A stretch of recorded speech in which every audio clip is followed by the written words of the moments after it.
Boa noite, pessoal. Boa noite a todos e todas aqui presentes. Bem-vinda, Leila, Vitória. Estamos aqui com a convidada mais do que esperada, a professora Leila. Primeiramente, queria parabenizar pelo Dia do Professor, professora, que foi ontem, né? Um dia antes da gravação. E, assim, a todas as honras aos professores, pois vocês nos formam, né? E deixam marcas em nossas vidas eternas. Mas hoje a gente está aqui com Leila. Leila, ela é doutora em literatura pela UFRN e pela Universidade Nacional Autônoma do México, pós-doutora em literatura e teatro.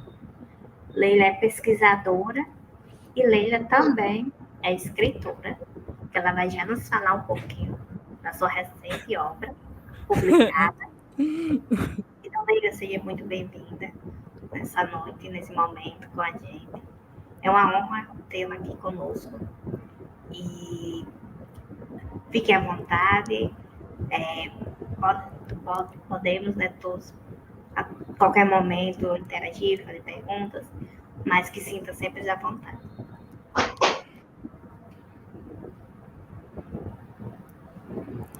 Boa noite. Obrigada, Camila. Obrigada, Vitória. Eu estou muito alegre por poder estar aqui com vocês. Camila, eu conheço desde a primeira campanha que eu participei, apoiando o Thelma Gugel, uma mulher que é uma potência, uma inspiração para nós na UERN.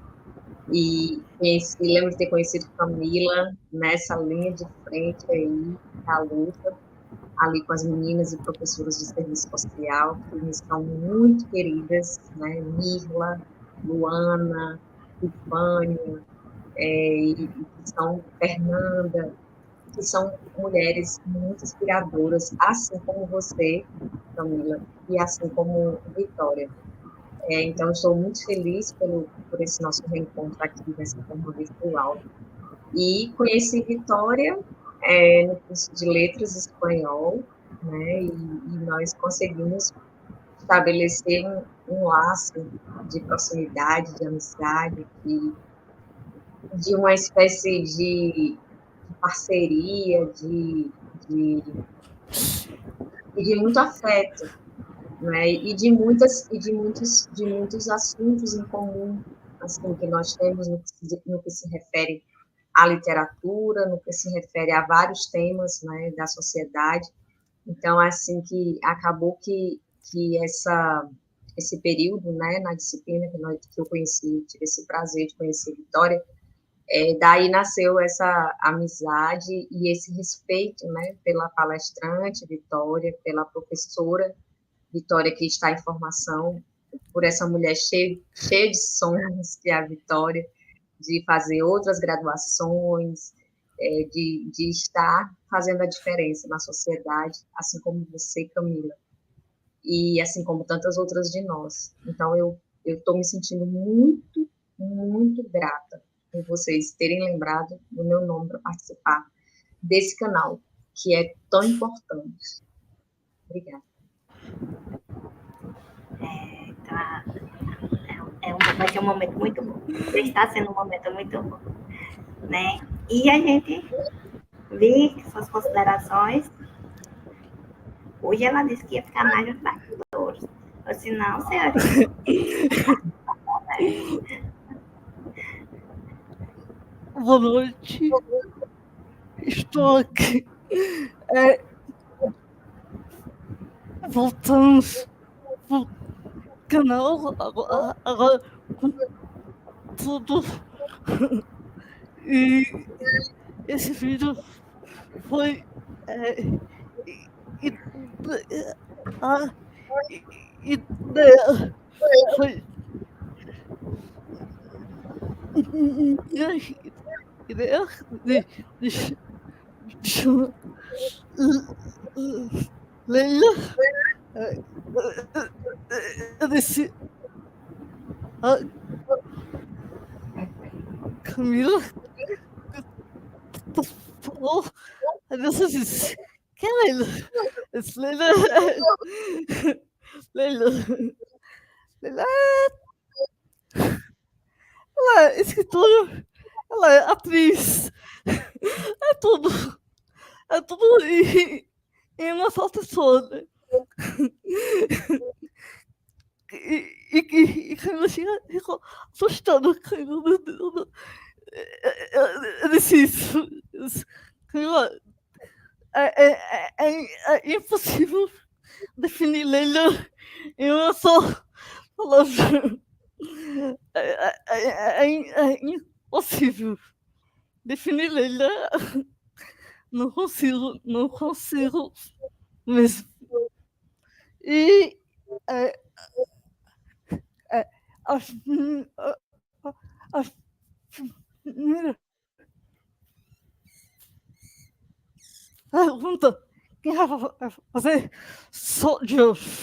Sou eu. Quem é Leila? Quem Olha, é Leila? é uma pergunta difícil, né? Assim, a gente. Agora eu lembrei, Vitória, daqueles programas de entrevistas, né? Eu lembro de Quem é um programa Leila? bem famoso, que é da Marília Gabriela, né? De frente com Gabi, que aí ela fala assim, né? Isso. Um dado momento da entrevista, ela faz isso aí que você fez. E, por exemplo, Elke por Elke, né? Tipo, como você fez agora. Quem é Leila? Ou seja, Leila por Leila. Leila tentando definir quem é Leila. Eu acho que é um pouco difícil porque a gente não é uma coisa só. Eu não sou uma coisa só. Eu sou uma pessoa. Eu sou muitas pessoas, assim, Sim. em muitos sentidos. Por exemplo, eu sou um pouco complexa, um pouco. Às vezes eu quero estar sozinha, às vezes eu quero estar no meio da multidão. Tem muito a ver assim também com as minhas características zodiacais. Eu sou canceriana, chorona, e como um caranguejo, às vezes eu vou para frente, estou ali, estou na frente, mas às vezes também eu gosto de me esconder e de ficar quietinha, de ficar sozinha. Como professora, eu Isso acho que eu eu. sei. Desculpa, eu te interrompi. Isso eu sei. Sim, pois é. Às vezes a gente conversa e aí a gente fala disso, né, sobre essa necessidade da gente ficar só, até para organizar as ideias. Então, eu acho que Leila é isso, essa pessoa Sim. complexa, que gosta de solidão, mas que também gosta de multidão, que vê na sala de aula verdadeiramente um caminho de transformação social, associado à arte, à escrita e à pesquisa acadêmica. E Leila é essa pessoa que não acredita que, que o diploma no quadro, o diploma de título no quadro, vai fazer uma transformação. Essa Leila é uma pessoa da ação, é uma pessoa que vai fazer alguma coisa que saia, que aquelas letras credenciadas ali naquele título saia dali, que elas possam sair dali e fazer realmente alguma coisa concreta pela sociedade. E esse caminho é através da arte, arte literária, arte teatral, seja curando artes visuais, seja fazendo um figurino para uma peça, um roteiro para teatro. Essa é a Leila. Tem a Leila também mãe, que eu sou mãe, então eu sou uma mãe, muitas mães também, porque eu acho que maternidade também não se restringe ao ato de você ter a criança, ter uma criança. Eu tive uma criança, eu tenho uma maternidade tradicional, no sentido da concepção, da gestação, do parto. Essa é a minha maternidade do meu filho. E isso é uma tarefa difícil, mas muito prazerosa, né? Então, a gente educar um ser humano, se propor a fazer essa mediação educadora com o ser humano, ela é muito difícil, é diária. E aí também a Leila, professora, descobriu outras formas também desse afeto. desse acolhimento. Não que eu diga assim, eu vou ser mãe de quem eu puder, não, mas isso despertou muito, esse exercício meu de empatia, de olhar ali e pensar, eu maternalmente, talvez eu tenha esse olho, às vezes eu sou criticada, mas não me importo, não me importo, não. Procuro saber, vou querer saber, claro, dentro do limite, do permitido institucionalmente, mas o que eu puder é segurar a mão e levar junto e incentivar nesse sentido da pesquisa, nesse sentido da extensão, nesse sentido de, olha, escreva seu livro, olha, você precisa colocar para fora o que você tem para dizer, como eu já conversei com Vitória, né, para falar sobre os livros que ela tem a dizer o que ela precisa dizer, Eu não tenho nada. e o mesmo eu digo com você, Camila, para você colocar para fora essa Camila que tem a experiência que é só sua, né? Assim, então, essa é Leila, de bom humor, procuro ser leve, exceto em situações de estresse, mas até assim eu acho que eu procuro levar com certo humor a coisa. Acho que é por aí. Essa questão de não se dever se importar, né, pelos os julgamentos alheios é muito importante. É muito importante. Porque a gente deixa, às vezes, de viver muitas coisas por opinião dos outros, né? Sim. Então, assim, que Leila nunca deixe de viver. Isso eu digo para mim todos os dias, porque eu ainda estou engateando nesse quesito, né, da vida. A gente tem que aprender a simplesmente viver da melhor forma possível, diante das condições que nós temos hoje, né? E já fazendo um gancho já, com as coisas estão sendo tão natural, que a segunda pergunta também já iniciou um pouco, né? De como foi a ligação, como se deu esse encontro de professora com as artes, como foi esse momento de partida e o que a arte hoje representa para a Leila. Olha, o meu encontro com a arte, ele começou antes de eu ser professora. Então, primeiro veio a arte, primeiro veio o teatro no instituto, onde eu estudava, e ali eu já comecei a dar meus primeiros passos como dançarina, como organizadora das adaptações dos filmes para as pequenas peças de teatro. Ali eu já comecei a ser aquela criança que preferia ficar na biblioteca lendo do que assistindo aula de química, por exemplo. E aí, não que eu acho que ciência e literatura se separam, mas o que eu gostava da química era a química orgânica, e aí nem sempre eram essas as aulas. Então, eu era sempre aquela que pedia licença e para ir ali, quando eu estava perdida, eu estava na biblioteca da escola. Então, essa formação leitora da arte literária, e eu ficava olhando os livros com figuras, né, que havia telas, havia coisas tão inacessíveis, assim, naquele momento para mim, mas que para mim estavam sendo acessíveis através daquelas figuras ali naqueles livros.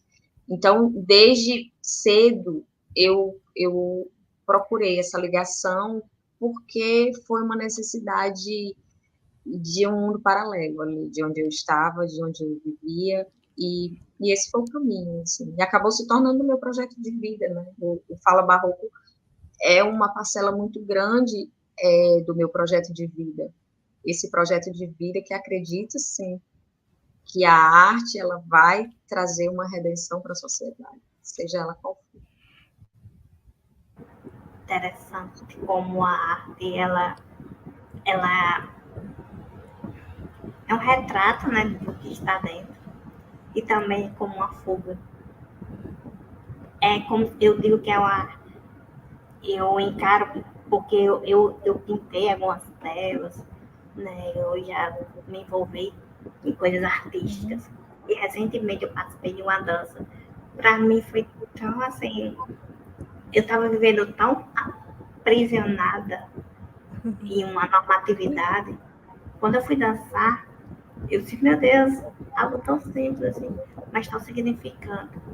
E a arte, ela para mim, ela tem ela traz uma coragem que eu não tenho, mas de expressar muitas coisas que eu queria. E pela arte, pela escrita, pela seja teatro ou pintura, eu conseguia. E Camila em si, só assim, não conseguia. E através dessas expressões artísticas, a gente consegue externar algumas coisas que normalmente não consegue. Né? Interessante como Sim. E aí ela a vem. gente é um código, né? Assim, que acessa a gente de um lugar que a gente não sabia nem que era acessável, né? Ou acessível dentro de nós. E ali a gente se descobre, se redescobre em alguma atividade. E aí, seja ela visual, seja o contato visual com uma exposição, e aí eu quero ouvir a Vitória sobre isso, né? Assim, essa coisa de visualização de artes visuais. A gente agora, em Mossoró, nós temos uma pinacoteca, né? Pinacoteca, a PIN, né? Lá na UFES. E aí eu queria saber se a Vitória chegou a visitar essa exposição ou outra exposição. Não. Como é, e se você foi, como em alguma exposição, ou se não foi também, se você tem vontade, se você foi, como foi para você, né? Sobre isso que nós estamos conversando, a Camila e eu. Sobre essa coisa que acessa dentro da gente algum tipo de arte, assim, como você algum tipo de arte que tenha lhe acessado, assim, das artes visuais, que você possa ter visto na internet, num catálogo, ou uma exposição ao vivo, ou você não viu ainda e tem vontade de ver.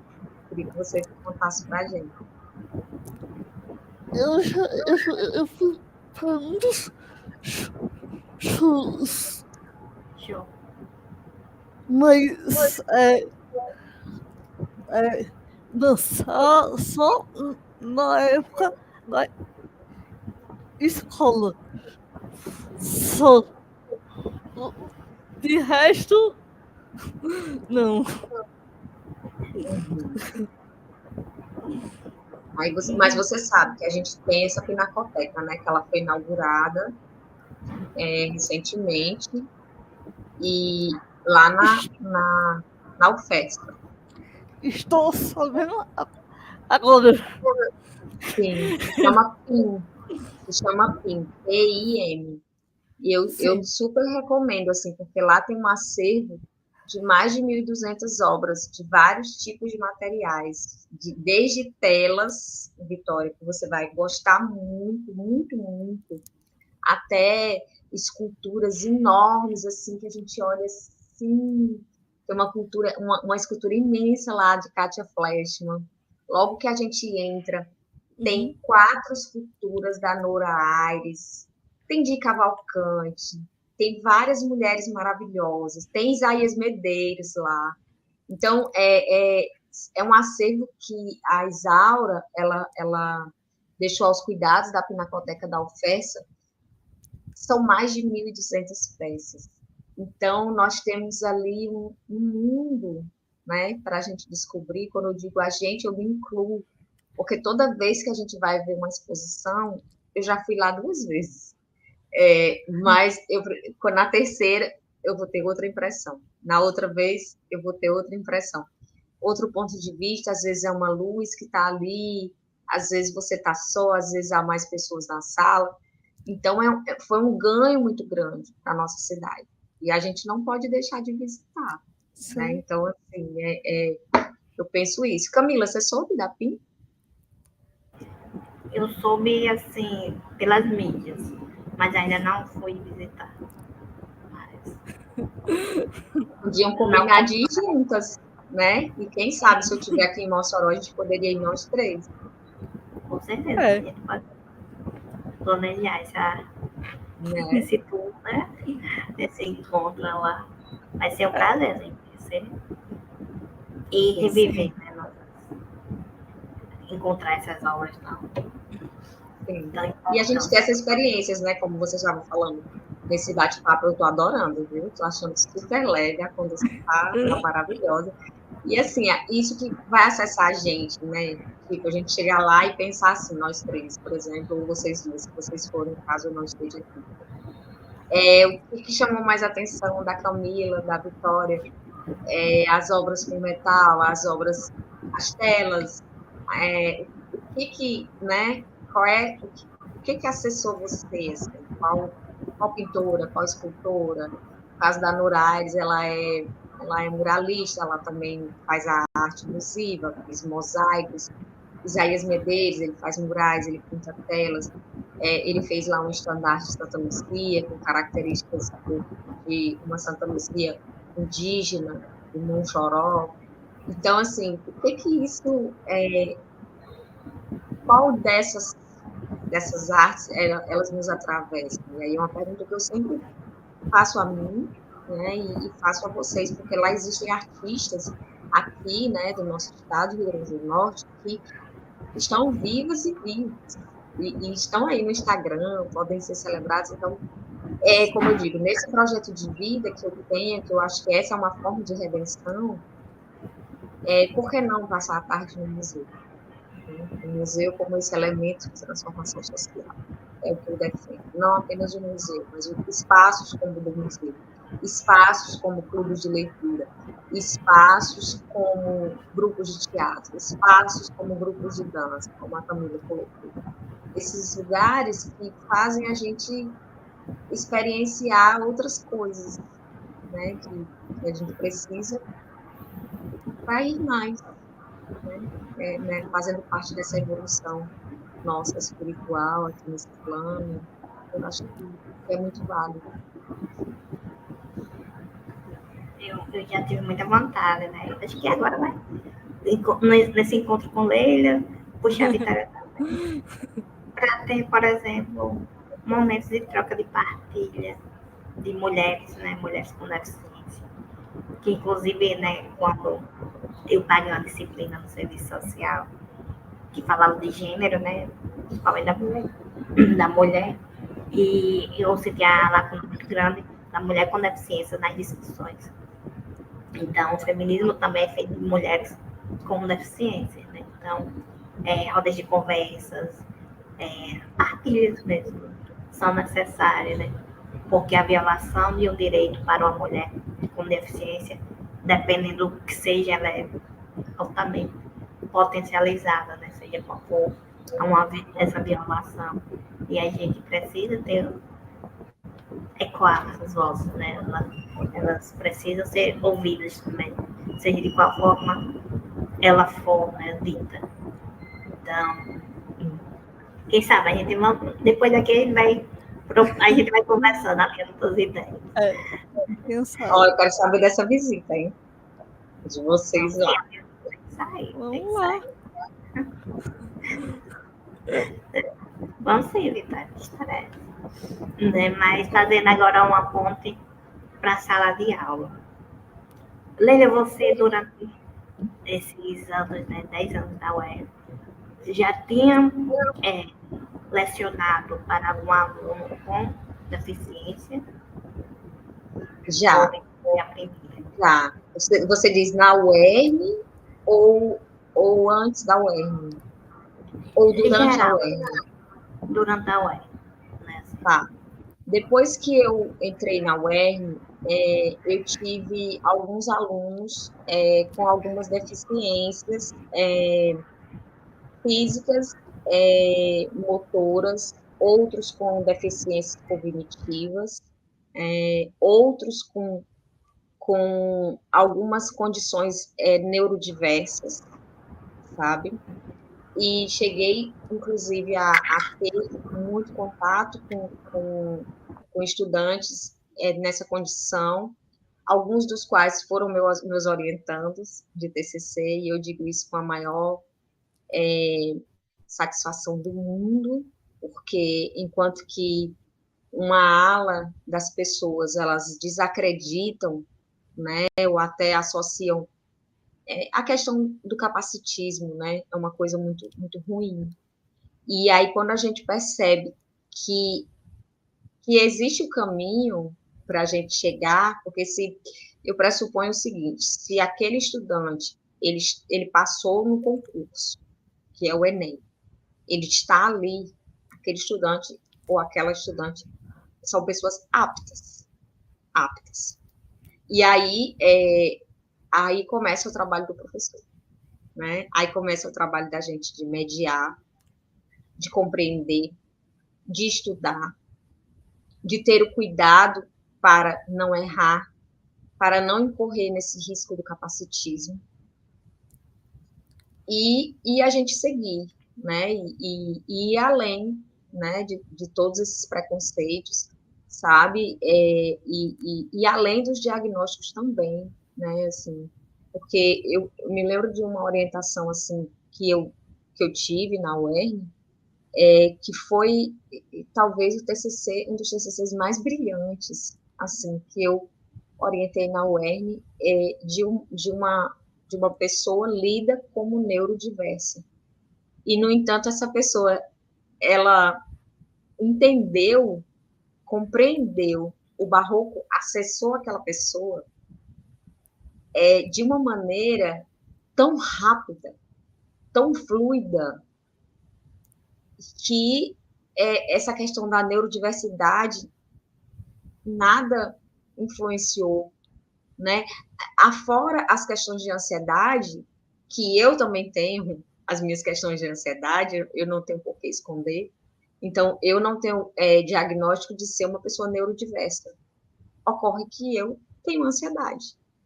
Ocorre que também as pessoas têm transtornos emocionais e as pessoas têm limitações também, assim como eu tenho. Algumas pessoas têm mais, outras pessoas têm menos. E eu acho que o dia que a sociedade entender que nós estamos dentro desses papéis de mediar, de oferecer essa formação nossa, humanizada, às vezes a gente nem tem essa formação, viu, Camila? E aí eu falo para vocês, porque muitas vezes a gente está na sala de aula lidando com essas questões e a gente não sabe lidar. A gente precisa procurar as outras instâncias institucionais que nos amparem, que nos digam como para que a gente trabalhe de forma coerente, correta, dentro da legislação brasileira, dentro também do RCG da universidade, assegurando direitos e deveres desses estudantes, sem produzir o capacitismo, é um desafio muito grande. E eu acho também que sem produzir, além do capacitismo, que eu acho que é um absurdo você impor determinada ajuda a uma pessoa por supor que ela não é capaz, né? E quando aquela pessoa ali, ela é capaz, né? Então, se a pessoa não está precisando e não está pedindo a sua ajuda, ela não precisa da sua ajuda, seja ela física, motora, né? Então, eu acho que precisa haver uma consciência, tanto institucional, como das categorias envolvidas nisso, e aí eu falo todas, nesse processo de compreensão, porque se a gente não faz inclusão, a gente deixa de escutar as nossas outras vozes que compõem essa polifonia social. E essas vozes que são necessárias para a gente ouvir, aprender, socializar. Então, eu quero ouvir Vitória, eu preciso ouvir Vitória, eu preciso ler Vitória, eu quero ouvir Camila, eu preciso ler Camila, eu preciso entender. Essa pessoa que eu orientei foi uma das coisas mais bonitas que aconteceram comigo aqui na UERN. Essa pessoa, depois ela vai ver essa live, eu vou dizer para essa pessoa, e ela fica à vontade de se identificar ou não. Mas essa pessoa saiba, viu, que você compreendeu essa estética do desassossego, do neobarroco latino-americano, como poucas pessoas que são lidas como não diversas, não neurodiversas. Então, eu quero te dar os parabéns, você sabe quem é você. E se você quiser, você se apresenta depois aqui na live, nos comentários. E foi muito bom orientar o seu trabalho. Eu que te agradeço.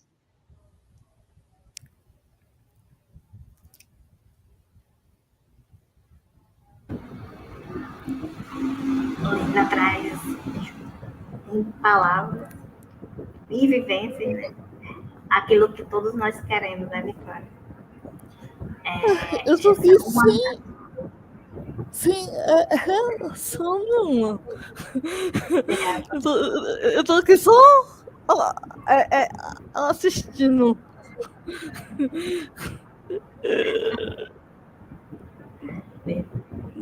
Tô aqui só assistindo.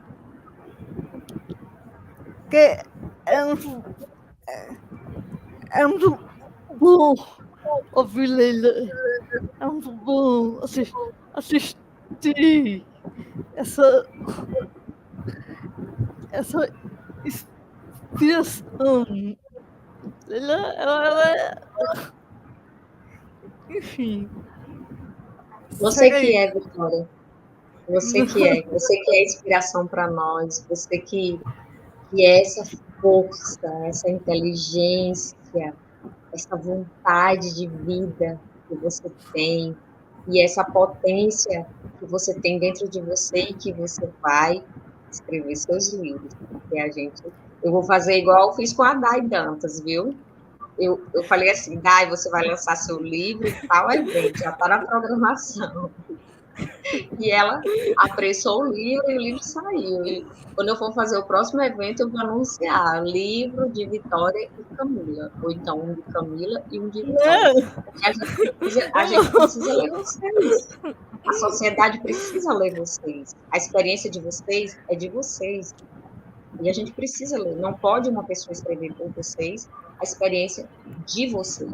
Então, a sociedade interessa a experiência de vocês para poder diminuir esse preconceito, pelo menos diminuir esse preconceito, essa noção equivocada de capacitismo, essa noção tacanha de que uma pessoa que tem alguma deficiência física, ela tenha talvez uma deficiência mental, é exatamente o contrário. E aí, outro dia, eu lembro que nós estávamos no Núcleo Geni, né, Vitória? Isso. E Vitória disse uma frase muito linda, e todo mundo entende porque ela é uma inspiração. Você lembra, Vitória, o que você disse? Diga aí para nós. Não, eu não recordo. Sobre inteligência.